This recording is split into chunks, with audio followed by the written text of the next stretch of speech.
Nate spoke about how the Bucks kind of showed you guys tonight that there's another level you're going to have to reach to beat this team.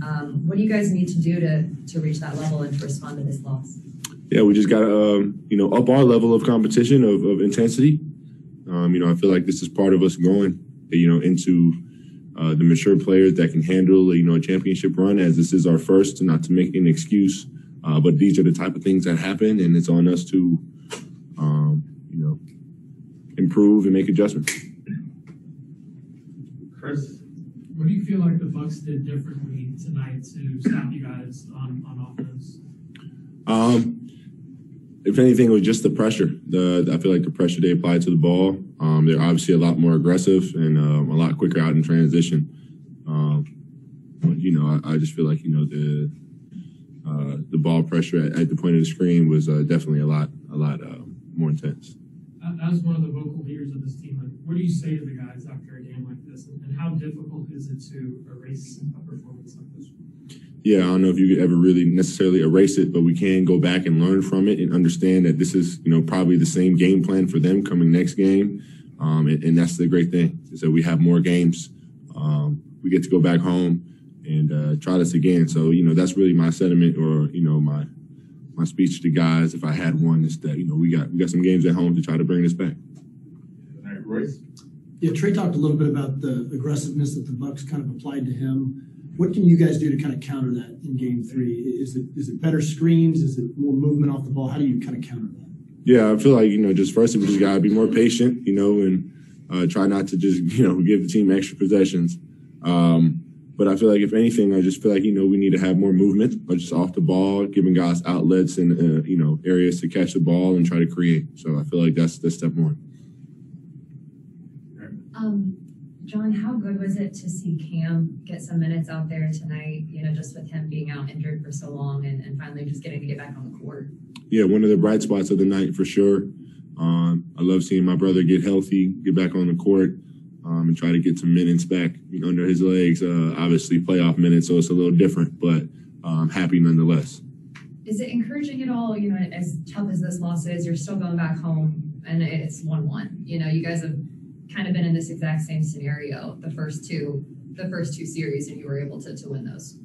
Yeah, I'd say, it's comforting in a weird way to know that we've been through this situation twice now. Hopefully we can continue to capitalize as we've done, splitting this first game. But it's nice to just have a little bit of, struggle and toughness under our belt from the previous series. As I said, we're going to need that going into the next series. To finish out this series. Let's go to Jeff Schultz.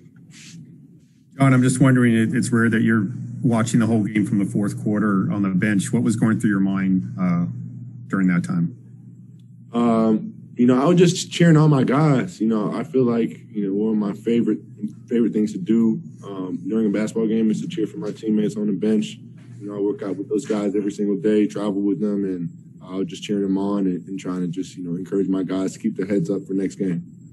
And then kind of along those lines, too, when time ran out, I know all the guys on the bench were sort of shaking hands, and I think you went out and greeted the guys who came off the court and stuff. Could you just share what was being said during those exchanges? Yeah, just words of encouragement, words of understanding, knowing that we have 2 more games to play at home before we come back here, and understanding that, it's not all bad, although we did lose tonight in a way that none of us liked. We still did our jobs and split, and we can go back home and try to regroup. Steve Hummer. Hey, John, what do you think were the biggest factors in that first half that really knocked you backwards? Really just turnovers. Turn over the ball, offensive rebounding. 2 killers for anybody trying to win a game. Those are two tough things to deal with that we, necessarily weren't taking care of in the first quarter. And I definitely felt like it gave them some energy. You've got to go back and relive this, watching tape and everything. How difficult is that going to be, do you think? Always going to be tough. Watching film after a loss is always tough. But for me at this point, I sort of thrive in that, in learning how to get better from what they're doing. And as I said before, the good part about being in a series, you can watch and prepare for next game as we play the same team, and hopefully that gives us a little confidence.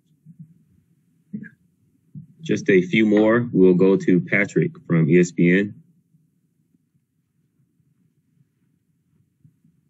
Hey, John. When Giannis refuses to settle for jump shots and attacks the rim, what's the impact that has on your team on the court? It just pulls our defense in more. Obviously he's a big threat down low in the paint, and it's tough to do a lot when he gets the ball down there. So, that's really it. Jamila.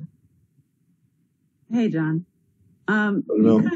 You kind of mentioned this before, but the fan support, we've actually seen fans travel to the games on the road, and of course the fan support while you're at home. How impactful has it been to kind of have the city of Atlanta and beyond kind of stand behind and support you guys? Well, it's been amazing, and that's part of why I'm excited to go back home, and we haven't really had a chance to experience any of that energy that, is still building from Atlanta after us, moving on from last series and coming here. So we're excited to get back home, land our own bed, and try to regroup. Thank you. Final question from Davide. Hey, John, as you said, you've been here before. You've been there before losing one. What did you learn about bouncing back? What do you guys need to do to bounce back and get the next game? Firstly, it's a mental thing, understanding that, it's one game. It's sort of just remove it from the brain. Understanding that they've turned up their level of intensity, which means we need to turn up ours, and just learning from our mistakes and not making the same ones twice in a row. Thank you, JC. Thanks, y'all.